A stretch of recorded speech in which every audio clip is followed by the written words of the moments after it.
Or what would you say about the community that you have fostered? There was never a question of, are you vegan or you're not vegan? People came along to the meetings because they were interested. We had one speaker from the States, one speaker from Scotland, and hopefully their eyes are opened by what they hear, what they see, and realizing that we're a pretty decent bunch of people. I want to take it back to just before COVID hit. There's a question about whether London vegans would continue. Tell me about the website, veganlondon.co.uk. I think at one point I was trying to replicate what Happy Cow was doing. Somebody who had the London Vegans Facebook group asked me if I wanted to take that over. And that group has grown and grown and grown. I think it's 24,000 members. I want to take it now to your hypnotherapy. Hypnosis is about having somebody in a state where their mind is more suggestible, but they have to want to make that change. Do you think there's any ways in which hypnotherapy can help people transition into a vegan lifestyle or a vegan diet? I would say that for somebody to become vegan, they have to... You're listening to Plant-Based Diary, the podcast where I share my thoughts and feels on all things vegan. And now you're here, let's go. Hi, welcome back to Plant-Based Diary. I hope you're good, I hope you're well. This week we are shouting out our guest of the month, Brian, hypnotherapist and owner of veganlondon.co.uk, as well as many Facebook groups. You know that I've spoken about how important community is, especially being vegan. And so why not have somebody who walks and talks that come onto the show? So a massive welcome and thank you for coming on, Brian. Thank you very much. Glad to be here.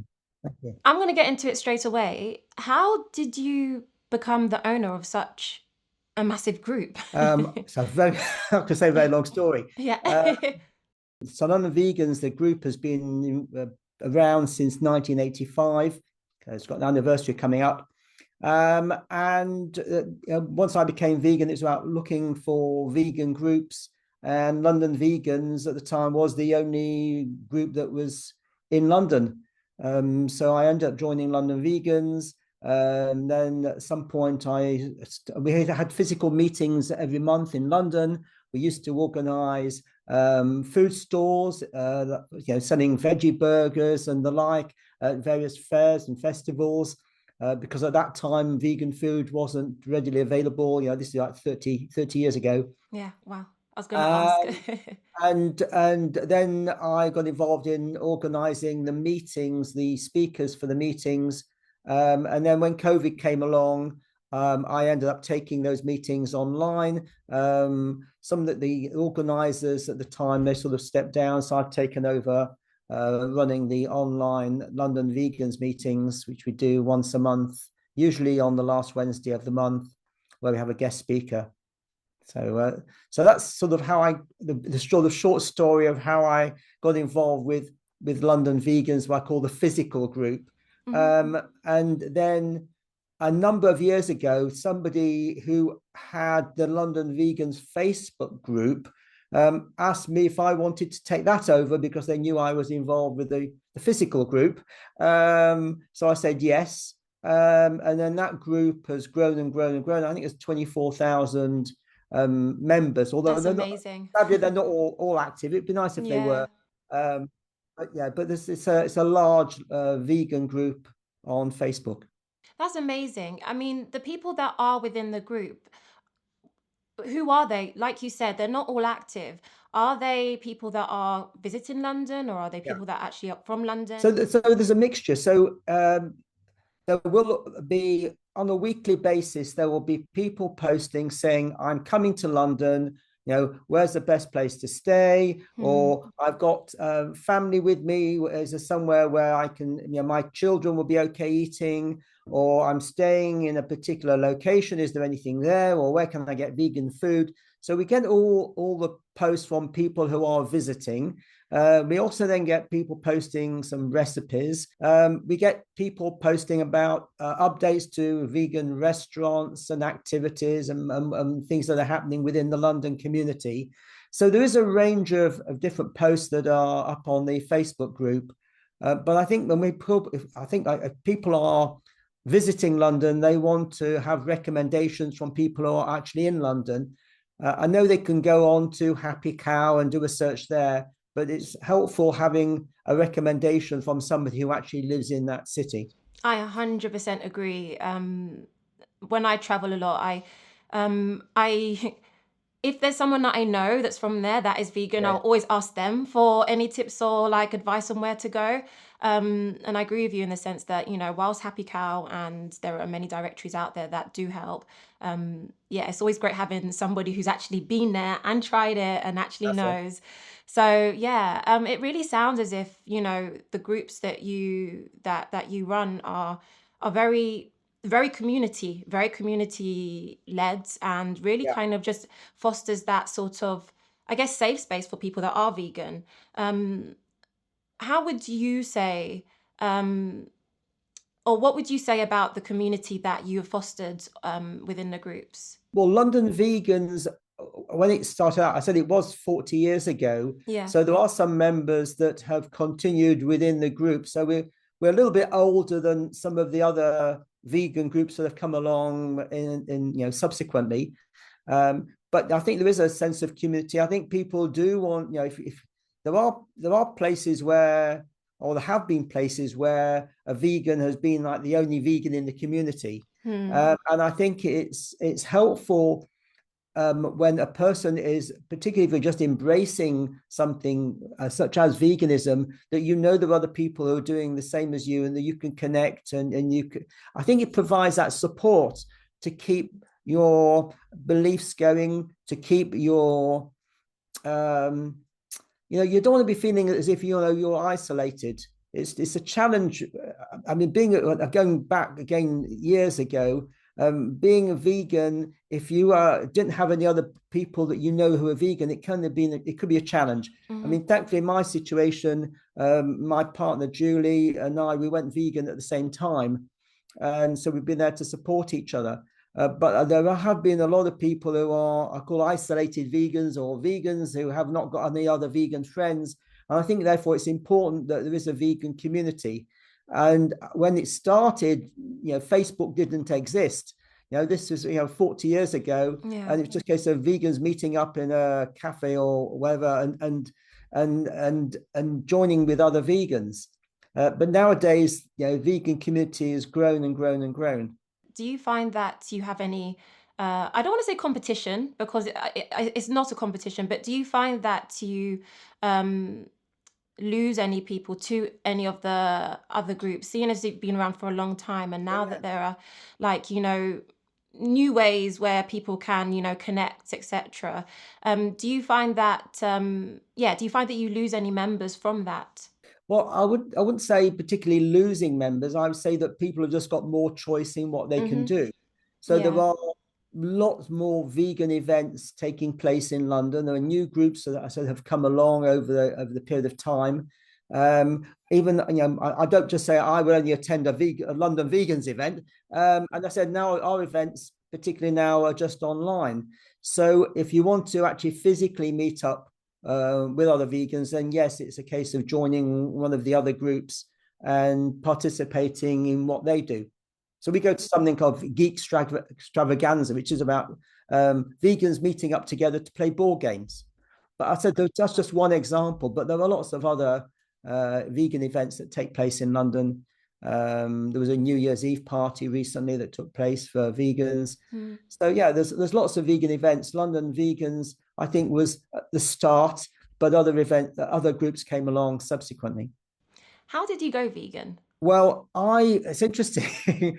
I was involved. But going back quite a long time ago, I got myself involved in an animal rights group, and this was locally up in Barnet, which is where I'm located. And at the time, I was a pescatarian, so I was, eating fish and vegetarian.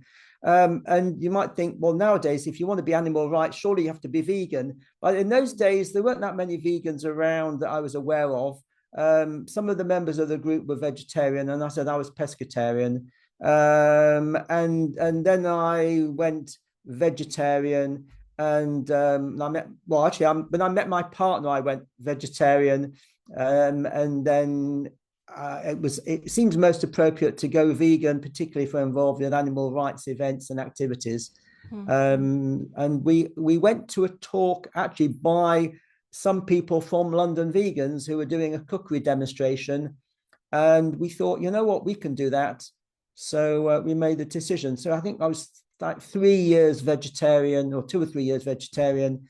My partner, she had already been vegetarian for many years. So it was an easy transition, but it was a transition. Whereas I think nowadays, a lot of people just go from omnivorous to vegan without doing the step of going vegetarian first. Yeah, I see that a lot. It's funny, like I see that a lot. Like so many people that would, I don't know, they've seen something or they've read Yeah, something or watched something and they're like, that's it, I'm done. that's it. Yeah, You absolutely. know, I'm gonna be completely vegan. And I think it's quite amazing actually that we're developing, I guess, a bit more understanding of what compassion is and Yeah, empathy is. yeah, Um, it's a really, really beautiful thing. But I also think that, you know, it's also important to have, you know, safe spaces for people that maybe are just very sort of um, too scared to even try it, even though they can see kind of like everything that entails animal rights. Maybe just they're just scared to make that change. And I think it's also really important to have those spaces where mm, um, you know, you don't feel kind of alienated or you're not being sort of like, you know, shouted at or, you know. yes. Look, we've never, when people came along to the meetings, there was never a question of, are you vegan or you're not Mm, vegan? People came along to the meetings because they were interested in meeting with people who were vegan, or they were interested in listening to the speaker. mm, When we had, and we used to have, we called every month a monthly meal. And likewise, people come along and they will be eating at a vegan restaurant, whether they were vegan or not yet vegan. So it was introducing people to veganism. And I said other groups that have come along, I'm aware that there were vegetarians attending the vegan events, but they were getting a taste for vegan food, and some of those vegetarians I'm aware have now gone vegan. mm. But yes, it's been the same. I mean, we never criticize somebody for not being vegan. Um, so yeah, but it's introducing them to veganism, and hopefully their eyes are opened by what they hear, what they see, and realizing that we're a pretty decent bunch of people. Yeah. I think that's the biggest thing that to kind of change that perception of vegans being like really just Yeah. angry, hateful, Yeah. judgy Oh, I think there are people. some angry vegans Oh out there. yeah, Oh, 100%. we're not all angry. Yeah. But you know, it's just like anyone can be judgy and anybody can be Absolutely. angry. So Absolutely. yeah, harboring that place I think is really important. Yeah. So with the physical group, is it only London vegans that, well, people from London, or that are, or would you say that some tourists, and where are those tourists coming from, would you Yeah, that's say? good question. So in the early days, when we had the physical meetings, they were in central London. So anybody who was vegan or interested in veganism, who was probably, in those days before COVID, a lot of people were working in central London. So Yeah. people would come along after work. We offered some vegan food. We have a vegan speaker, or a health-related speaker, or an animal rights-related speaker. So there were people basically who were in the London area, and occasionally we had people who were visiting London, and also for the what we call the second Sunday of the month meals, we would have people come along who were again perhaps visiting London and just wanted to meet with other vegans. I said things have now gone online, and the disadvantage is that some people don't like looking at a screen for hours on end. Yeah. No, having this meeting now, but there Yeah. are some people who they spent their day working, looking at the screen. They don't want to attend in an evening watching a speaker on the screen. That's the downside. The upside is that because it's done via Zoom, and some of the meetings we put up on YouTube, that means we get members from outside of the London area. So we have a regular attendee who's in New York. We've had someone's in Canada, and beyond. So the advantage is getting the message out to more people. Mm. And we have the London Vegans. We have talks about health issues. We've had talks about animal rights issues, and there's a whole range basically of different subjects. And I've got a YouTube channel which is Vegan London Info, I think it's called. And on there are some of our past meetings that I've uploaded. So if anybody wants to Yeah, visit. that's amazing. How long do the meetings last? So we have a speaker that will be speaking with, including Q&A, will be about just an hour, just under. And yeah, sometimes we have something that's a little bit more informal.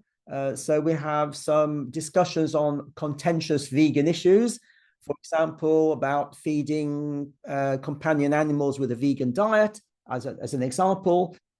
And then with the end of the formal part of our meeting, we have an informal online chat, and have a little discussion maybe about what we've had, what the speaker has been talking about, or it may be about some other vegan issues. So yeah, it's a nice way of connecting with other vegans, and that's we now do that online since COVID. So I want to take it back to just before COVID hit. Yeah, Um, you said that of course you moved, or like most people, everyone moved on to kind of online yeah. things just because that's the only way people would be able to connect. How impactful was that for you and the group? I mean, I think we were getting number wise about 20 to 30 people attending our meetings.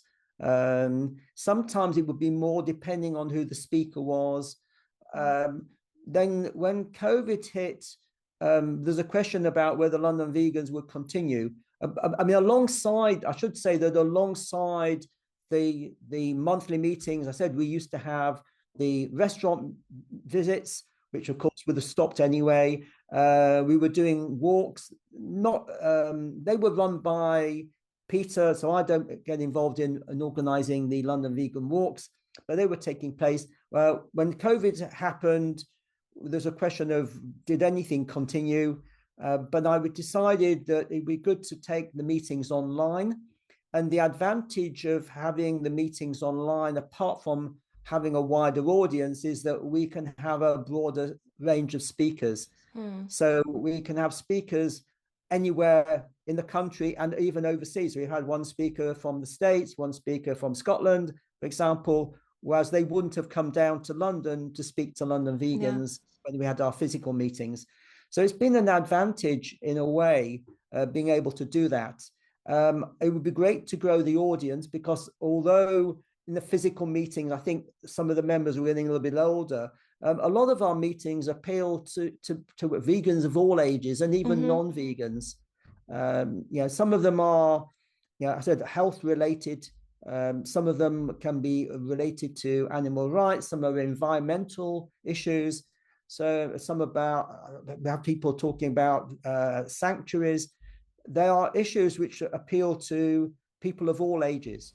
So although we are a long existing vegan group, the meetings are open to everybody. They're free to attend. I said it is online, but they're free to attend. And we have a whole range of issues that we discuss and have speakers talk about. Yeah, I think that's pretty cool as well. Just to have speakers from all over the world. That's one thing that I really appreciate. The slight thing I appreciate about moving to technology and having Yeah, things online is that you can connect with so many people, various people all around the world. Just basically yeah, reiterating what you said. absolutely. You know, where would you have been able to have a speaker from the States? Yeah. So yeah, that is pretty amazing. And tell me about the website veganlondon.co.uk.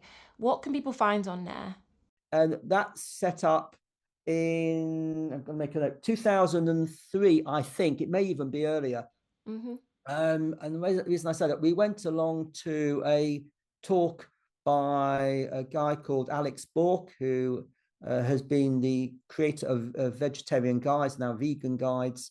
And I was gathering sort of information about resources, places to eat and things for myself. And I thought, well, it'd be useful to actually put some of this information up on a website, so I didn't have to keep looking for it.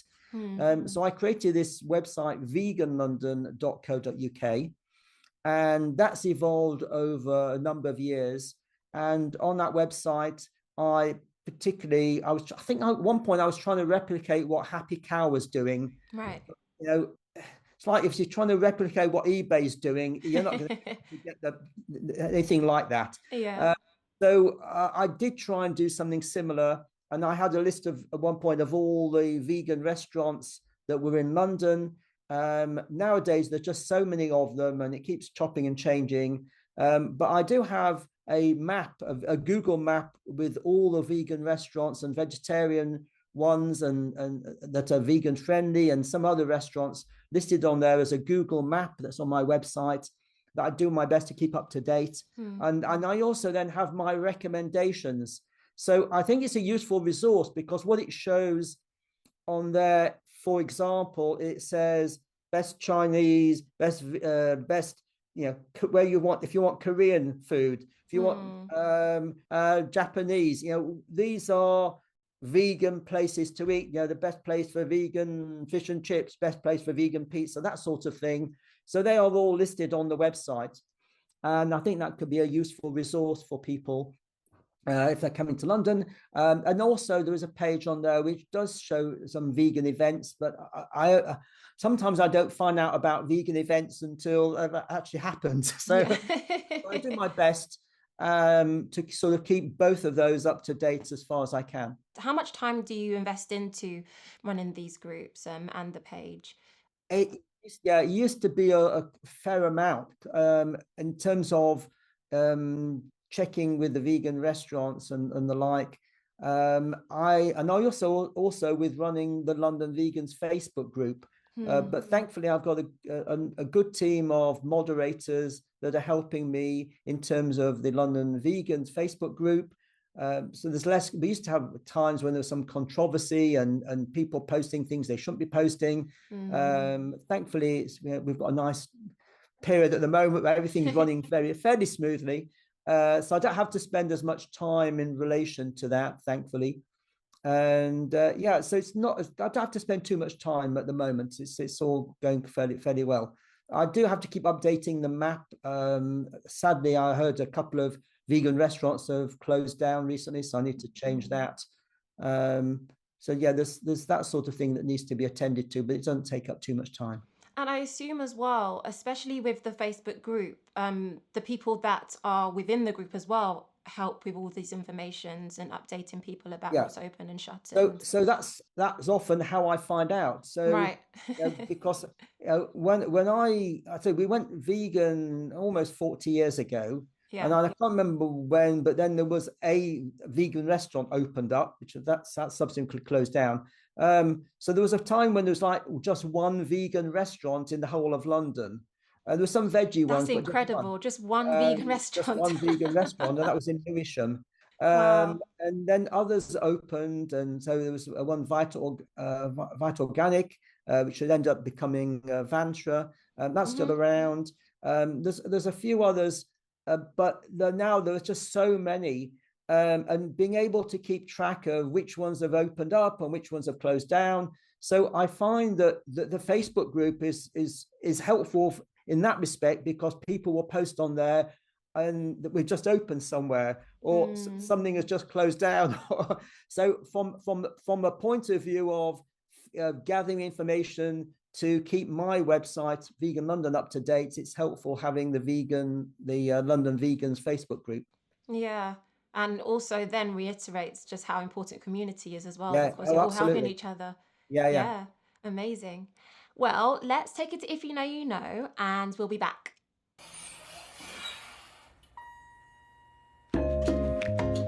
Welcome to If You Know, You Know.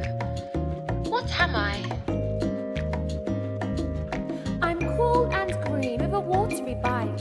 In salads or sandwiches, I am light. Low in calories, I hydrate you well. And with a refreshing crunch, I do excel. Though a vegetable, I'm called a fruit. Pickled or fresh, I'm crisp and cute. I thrive in the sun and grow with ease. My refreshing taste puts you at ease. What am I? Stick around to find out. And don't forget, if you know, you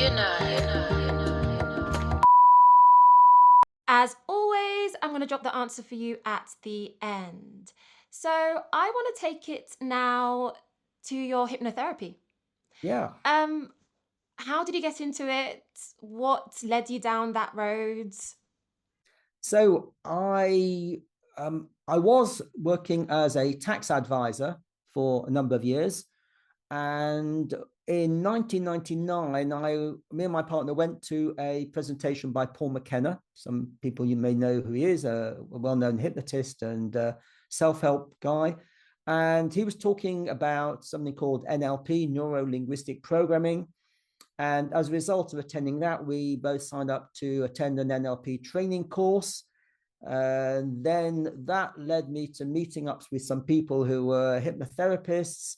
And I thought maybe I could train to be a hypnotherapist. So that's what I did. I went on a course back in May 2000. And so I then went, just as I transitioned to veganism, I transitioned to hypnotherapy. And went, so initially was part-time, focusing primarily in those days on helping people stop smoking. And then I decided, you know what, I wanted to do this as my career. So since 2000, I've been a hypnotherapist. And the two things particularly I like, one is I like working for myself. I don't know if that's because I'm a bit of a control freak, but I enjoy working for myself rather than working with somebody else. And secondly, I love helping people. And yeah, it's a great thrill to help people, whether it's stopping smoking or feeling less worried and less anxious, or stopping biting their nails, or whatever it may be. Do you think there's any ways in which hypnotherapy can help people transition into a vegan lifestyle or a vegan diet? Of course, you know, a lot of people can just kind of like watch something that's happened to an animal, or look into the realities of animal agriculture and just be like, okay, that's it. I don't want to ever contribute to that again. But you know, for some people that may not want to do that, or just probably want to maybe just, I don't know, they know that they want to change, but they can't, or they don't want, like they struggle to. Do you think there's any ways in which hypnotherapy can help that? The answer to that is yes. Just going back, just what you said just a moment ago, for somebody to make a change, they have to have motivation. And when we talk about motivation, it's about moving away from pain and moving towards pleasure. And I would say that for somebody to become vegan, they have to be thinking about, we want to avoid the pain that's caused to the animals, and people who are you know, what's the word I'm looking for, empathetic to animals, and see what's going on within animal farming particularly. I think they want to avoid that level of pain to those animals, and that gives them that desire to shift. But there are other people who are, they've got some health issues and they don't like that pain, and that is also a reason why they may want to shift. There are some people who go vegan because they feel they're going to benefit them health-wise. So that's moving towards the positive side of how good they can feel when they go vegan, because they may have more energy, they recover better. A lot of sports people have recovered much quicker on a plant-based diet than when they were on a meat-based diet. So that's moving towards the positive side of things. So there has to be some level of motivation, otherwise people won't change.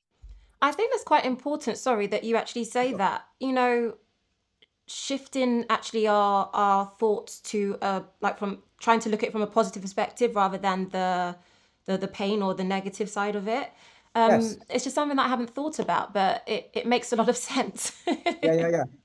So some people do it because they're thinking of the animal. Some people are just thinking about themselves, and the fact that they do feel better, you know, when they are not eating meat-based foods. So because obviously there are various reasons why people may go plant-based or go vegan. The main sticking point for a lot of people, particularly vegetarians, they will say, "But I love my cheese." Yes. And then the challenge is that there are I think it's called casomorphines. There are something within cheese that makes it addictive. Right. I created a self-hypnosis recording, and I'm pretty sure it's on. I know it's on YouTube, but I think it's on my website as well. And it's about helping people who want to ditch dairy, who want to let go of milk and cheese and want to become vegan. So, because hypnosis is about having somebody in a state where their mind is more suggestible, but they have to want to make that change. I mean, I can't just go up to somebody who says, "Oh no, I don't want to be vegan," and say, "You know what? I wave my magic wand, you are vegan." It doesn't work like that. Yeah. People come to me because they want to make a change, and then it's about me helping them to achieve that. So the recording, I think, can be helpful in that respect, particularly when it comes to coming off cheese, because cheese is a really unhealthy product. I mean, basically, it's just a load of saturated fat. I don't think it's good for anybody. But I said, because it has this addictive property to it, a lot of people have a struggle coming off cheese, and that's usually the last food for many people before they go vegan. For me, it was never an issue. I mean, I don't know. I mean, I used to like cheese on pizza, but that was pretty much it. Yeah, me too. I found it very easy to transition because I was never a fan of dairy. So Yeah. I used to hate milk, cold milk. Used to just find it Yeah. disgusting. We always hated cheese, so I always had a Yeah. cheese as pizza. So yeah, making that transition was pretty easy for me. But I do know, like what you said, there are so many people that they will say to me, "Yeah, it's the cheese. I can't give up the cheese." And yeah, it's the dairy. The dairy people Yeah. like the dairy. Yeah. There's a great presentation by Dr. Neil Barnard Okay, regarding cheese and what's in cheese. So yeah, do search that out. yeah, I will. Is there any way for vegans who have trouble, I guess, being in spaces that aren't vegan, Right. and yeah, standing in their veganness? Because sometimes, being the only vegan and being Yes. in a space where Yes. there's loads of people that aren't vegan, sometimes it can be quite, 100%. I yeah, agree. yeah, The answer is yes. There are, but I think this applies to so many different things. Is that you go along to somebody's house, they offer you something that's not vegan, and then there's the person that feels embarrassed by saying no. yeah, And it's about planning. It's about planning what to do in those situations. I think hypnosis can help, but the things that one can do without being hypnotized, yeah, just to go through those situations. And I think it is about discussing with members of the vegan community, which goes back to the London Vegans Facebook group.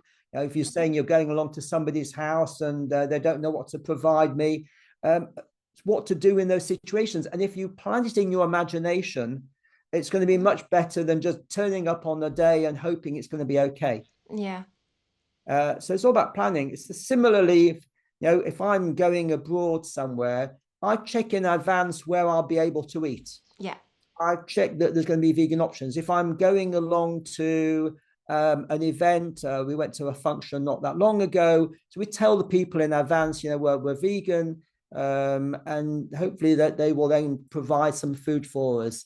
And if they say, well, no, it's going to be a struggle, then maybe we could take something of our own. But it's all planned in advance rather than just leaving it to chance. Hmm.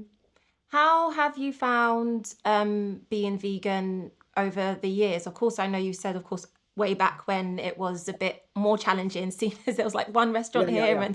and but as it has evolved and now it's becoming, people are talking about it more. Right. How do you find your vegan journey?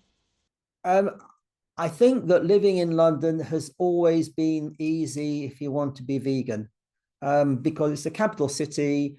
There have always been, from way back when, have been vegetarian restaurants. I mean, before I was even vegan or vegetarian, we used to go to Food for Thought, which sadly no longer exists. We used to go to an Indian restaurant called the Mandir. There's various other restaurants in London. There was Cranks, and they all had some vegan options. But I said this was even before I was vegetarian. So I think that London has been great, but once you go outside of London, Yeah. finding somewhere it was a struggle. And if we were lucky, we would find a Pizza Express, and we would ask for a pizza without any cheese, because in those days vegan cheese wasn't available. But nowadays it's much easier, wherever you are in the UK. And I was reading just something in one of the newspapers today, and because there's some newspapers you realize are very vegan bashing. I mean, they're very anti-vegan, but it did say, one of the comments was veganism has become mainstream, which is great. I just think we've taken over the slot that vegetarianism had. So I think we've just stepped into the vegetarian shoes. Um, but that means that lots of places do have a vegan option. May not be that great, but they do have a vegan option. I'm talking about outside London, so it makes it much easier. But London has always been very easy for vegans. Anybody on a plant-based diet's been very good. I'm almost certain I've seen so many like rankings of best vegan cities in the world, Yeah, and London's always up there. London's number one. Yeah. London's number one. Yeah, Yeah. And so I'm very grateful to be in London or be from London, because yeah, I have no issue. But like you said, if I go out yeah. or if I go traveling, it becomes a little bit more trickier. And so yeah, it's just always just really nice to know that I can just step outside, and maybe my local restaurant may have a vegan option now, Yeah. It's pretty cool. In terms of vegan London, um, and the community that you foster, how do you see it growing? Do you see it evolving at any point? Oh, I said it's a difficult one, because Yeah. there's on one side, I said there's a lot of vegan bashing, mainly using the argument that plant-based food is ultra processed, which it isn't necessarily. There's a lot of healthy vegan food out there. It's just a question of just finding the right one. If you go for a veggie burger, it may have a lot more ingredients than you would have having a non-veggie burger, but then you can get some really healthy veggie burgers and vegan burgers. I mean, so from that point of view, there's a question of being able to change the narrative, and so that people realize that vegan food can be healthy. It doesn't have to be junk food, in the same way as omnivorous food can be healthy, or it can be junk. I say healthy. Let me rephrase that one. I don't think that eating a meat-based diet is healthy. But I'm saying is that within that realm, for those people who are not plant-based, I think there's really bad food and there's some less bad food. Right. So in other words, you've got the one end, probably you've got the McDonald's, and then you've got other people eating a more natural based food. Within veganism, you've got at one end, you've got your highly processed foods, and at the other end, you've got the salads, low processed food. But it doesn't matter whether it's vegan or non-vegan, is what I'm saying. I said primarily I'm vegan for the animals, and I think that a lot of youngsters now are going plant-based and vegan for the environment. And that is the main concern for people.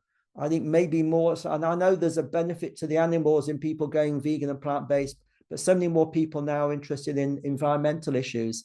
So I'm hoping that veganism will be growing within the UK and elsewhere.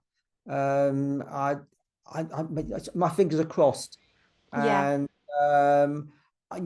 it's difficult to tell at the moment. They will release the figures at some point later in the either then after the month or later in the year, about how many people were signed up for veganuary. But the supermarkets are taking it on board. There's a lot of articles in the newspapers at the moment about veganism and veganuary.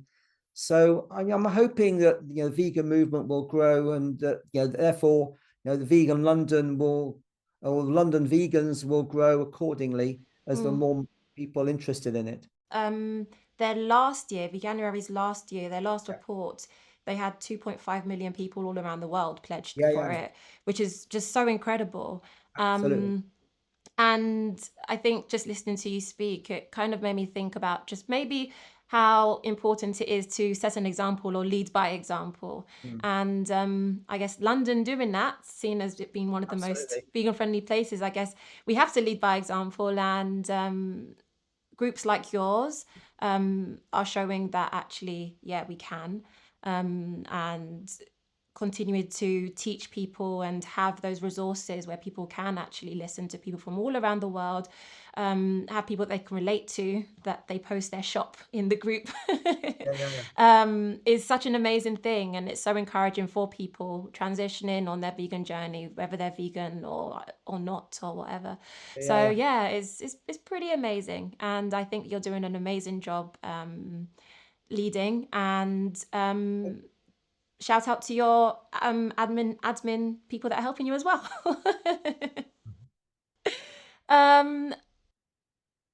I'm going to leave you with a parting question.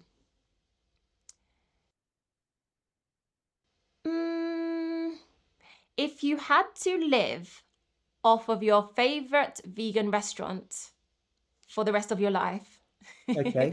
what would it be? I have quite a few favorites, but I'm going to go. I'll go with Vantra, and I'll explain why. And Vantra's, for some people, I know that it's not their particular cup of tea, but I particularly like, because I would say it's a healthier option. Now, if I'm going to be only having one restaurant, I want something that's not too processed. They have a variety of different foods there. Lovely people that run the restaurant. So I think I'll choose Vantra, which is also central London. Yeah.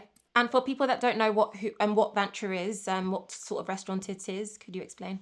I think I say it's I think Malaysian influenced. It's healthy vegan food. They don't cook with oil. They may add oil after the cooking, so it's the way that the food is cooked is healthier. Just I said, it's a nice place to go to, and if you want something that's a little bit different from some of the called more junk food places. There are lots. I mean, if I've got lots of different favorites. I mean, for example, I like purezza for pizza, but I couldn't eat pizza every day. So, Me, maybe. Maybe. Okay. It's a treat. I like Loving Hut. I like for Chinese food, but likewise, it's not something I would eat regularly. When we're eating at home, we tend to eat healthier food rather than the junk food. So that's why I said if it's somewhere I can only go to one and that would be there regular, I think I'd probably having them cook for me, Vantra, rather than one of the other restaurants. Yeah, quite strategic as well, because of course we do need to be healthy to live long. Absolutely. Yeah. So yeah, thank you so much, Brian. I've loved chatting with you. And again, amazing to see and hear everything that you're doing with Vegan London, and yeah, just creating that safe space for people that are vegan. And before we leave you, the if you know of the week, as you're our guest of the show, Brian, do you know the answer? Is it by any chance cucumber? Yay! It is cucumber. Okay.